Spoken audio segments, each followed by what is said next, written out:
సముద్రంలోకి తోసివేయబడిన వ్యాపారి. అతన్ని కాపాడింది ఎవరు? మరియు అతని అన్నలకు ఏమైంది? ఆ యువకుడు తన కథను కొనసాగిస్తూ చెప్పాడు. నా అన్నలు నన్ను సముద్రంలోకి తోశారు, కానీ అక్కడ ఒక అద్భుతం జరిగింది. నా భార్య తన అలౌకిక శక్తులతో నన్ను కాపాడి ఒక దీవికి తీసుకువెళ్ళింది. అక్కడ ఆమె రూపం ఒక్కసారిగా మారిపోయింది. ఆమె దేవకన్యలా మారింది. ఆమె నాకు చెప్పింది, నేను నీపై మోహితురాల్ని అయ్యాను. నీ దయను పరీక్షించడానికి భిక్షగత్తగా వచ్చాను. అలా చెప్పిన తర్వాత ఆమె కోపంగా చెప్పింది, నీ అన్నలు చేసిన ద్రోహానికి వారిని బ్రతకనివ్వను నేను. ఇది విని నేనే భయపడి ఆమెను వేడుకున్నాను, వారిని చంపకండి, వాళ్ళు నా అన్నలు. నేను ఎంత చెప్పినా ఆమె తన శక్తులతో ఒక్క క్షణంలోనే నన్ను గాల్లోకి ఎత్తుకొని నా ఇంటి పైకప్పుపై దింపింది. ఆ తర్వాత ఆమె ఒక్కసారిగా అదృశ్యమైపోయింది. నేను ఇంట్లోకి వెళ్ళి నేను దాచిన 3,000 రూపాయలు తీసుకొని మళ్ళీ నా వ్యాపారాన్ని ప్రారంభించాను.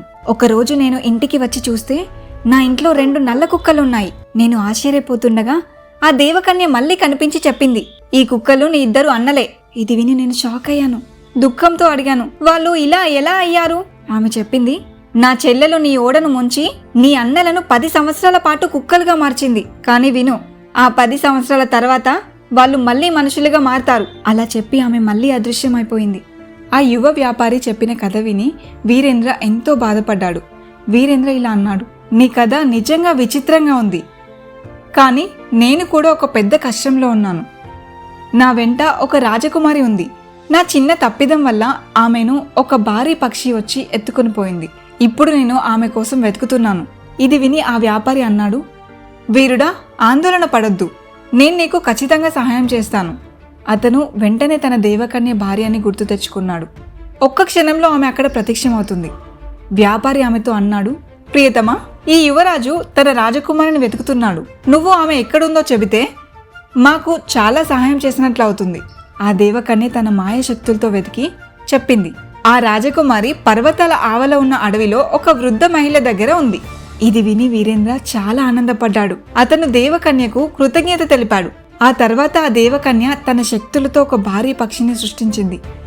వీరేంద్ర ఆ పక్షిపై ఎక్కి ప్రయాణం ప్రారంభించాడు. ఆ పక్షి అతన్ని పర్వతాల మీదుగా తీసుకువెళ్లి చివరికి రాజకుమారి ఉన్న చోటుకు తీసుకువెళ్తుంది. వీరేంద్రను చూసి రాజకుమారి ఆనందంతో పరుగుతూ వచ్చి అతన్ని ఆలింగనం చేసుకుంది. ఆమె వీరేంద్రకు ఆ వృద్ధ మహిళను చూపిస్తూ ఇలా అంటుంది, ఆ భారీ పక్షి దాడి నుంచి తప్పించుకున్న తర్వాత అడవిలో ఈవిడే నాకు ఆశ్రయం ఇచ్చింది. ఈ వృద్ధురాలు ఎవరో కాదు, నేను చిన్నప్పుడు మా పక్క రాజ్యమైన కుంతల్ దీవిలో గురుకులంలో విద్యను అభ్యసించేటప్పుడు ఈమె మాకు ఆహారం వండి పెట్టేది. మళ్ళీ ఇప్పుడు ఈ విధంగా సహాయం చేసింది. అప్పుడు వీరేంద్ర ఆమెను తీక్షణంగా చూస్తూ తాను కూడా కుంతల్ దీవిలో గురుకులంలోనే చదువుకోవడాన్ని మనసులో గుర్తు చేసుకుంటూ ఆ వృద్ధురాల్ని గుర్తుపడతాడు. మరియు ఇప్పటి వరకు తాను కాపాడుకున్న యువరాణి ఎవరో కాదు, తనతో చిన్నప్పుడు కలిసి చదువుకున్న తన స్నేహితురాలే ఈ యువరాణిగా గ్రహిస్తాడు.